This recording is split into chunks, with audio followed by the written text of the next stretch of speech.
Exercise number 23. Ready? Start. The fiscal year now drawing to a close has been a difficult one by any standards. It has been a year of crisis and of crisis management. It has also been a year of great economic challenges and bold new initiatives. When the new government assumed office 8 months ago, we inherited an economy on the verge of collapse, inflation accelerating rapidly. The balance of payments was in serious trouble. The foreign exchange reserves were barely enough for 2 weeks of imports. Foreign commercial banks had stopped lending to India. Now, resident Indians were withdrawing their deposits. Shortages of foreign exchange had forced a massive import squeeze, which had halted the rapid industrial growth of earlier years and had produced negative growth rates from May 1991 onwards. Our first and immediate challenge was to arrest the slides and restore India's credibility both domestically and in the eyes of the world.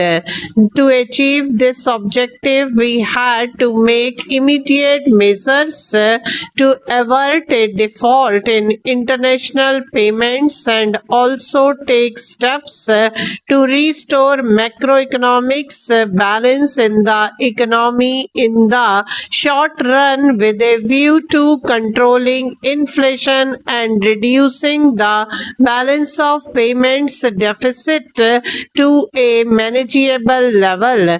Our medium term objective was to place the economy back on the path of high and sustainable growth. The new government took several initiatives in pursuit of these objectives. We took emergency measures to prevent a default in external payments, which would have been highly disruptive.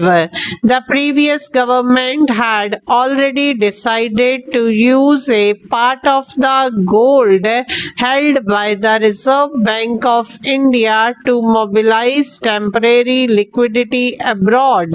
We did not consider it prudent to reverse this decision, but we promised to redeem the gold at the earliest opportunity, and we have kept our word. We began the process of restoring macroeconomic balance by seeking to reduce the fiscal deficit, which had grown very large in the previous year. We also embarked on a medium-term program of structural reform, including new initiatives in trade policy and industrial policy aimed at improving the efficiency, productivity, and international competitiveness of Indian industry. Our longer term objective is to evolve a pattern of production which is labor intensive and generates larger employment opportunities in productive higher income jobs and reduces the disparities in income and wealth between rural and urban areas, which is very much essential now.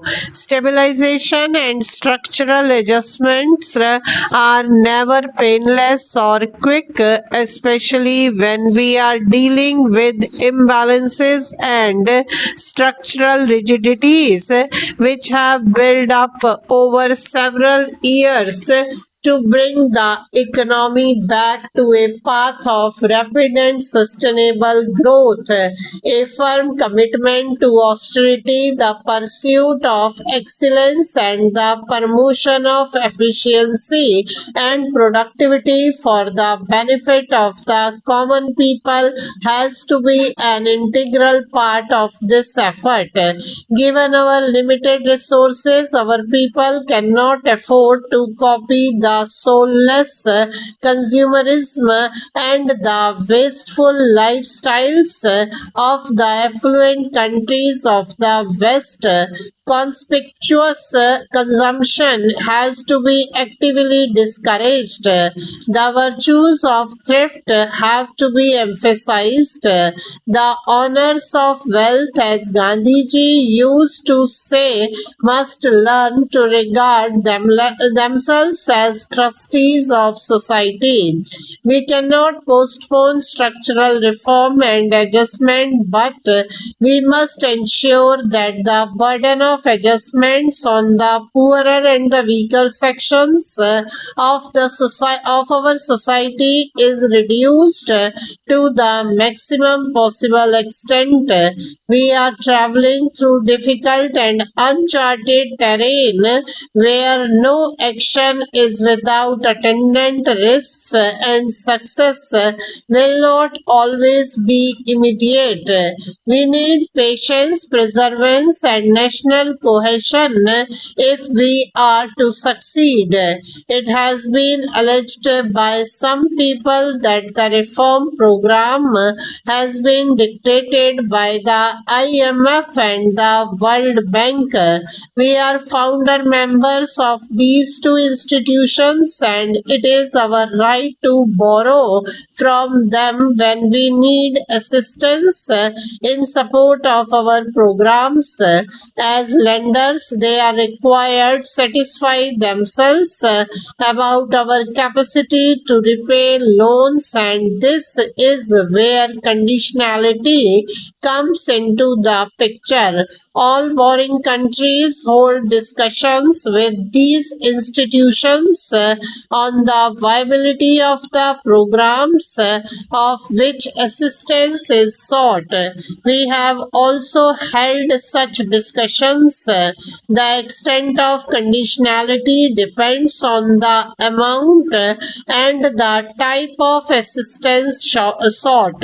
However, I wish to state categorically that the conditions we have accepted reflect no more than the implementation of the reform program as outlined by letters of intent sent to the IMF and the World Bank, and are wholly consistent with our national interests. The bulk of the reform program is based on the election manifesto of our party.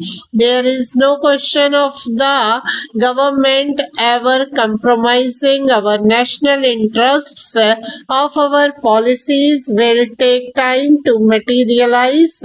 I am happy to report to the House that we have made substantial progress even in this short space of 8 months, restoring India's credibility and pulling the economy back from the slide into financial chores. Full stop.